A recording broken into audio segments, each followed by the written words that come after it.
Müüt. Alkohol ei ole nii ohtlik kui keelatud narkootikumid.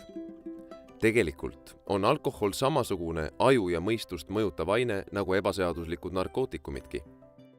Erinevalt narkootikumidest on alkohol täiskasvanutele lubatud, sest selle ühekordne mõju on mööduv ning sõltuvusse sattumine võtab suhteliselt kaua aega. Noorte puhul need põhjendused aga ei kehti. Teismeeas aju alles areneb ja alkohol võib seda tuntavalt kahjustada. Noorelt joodud alkoholi tõttu jäävad kängu ennekõike aju eesmise osa ülesanded, nagu enesekontroll ja keskendumisvõime. Lisaks suurendab teismeeas joomine oluliselt sõltuvusse jäämise riski. Seepärast ei saa väita, et noortele on alkohol ohutum kui narkootikumid, ehk isegi vastupidi.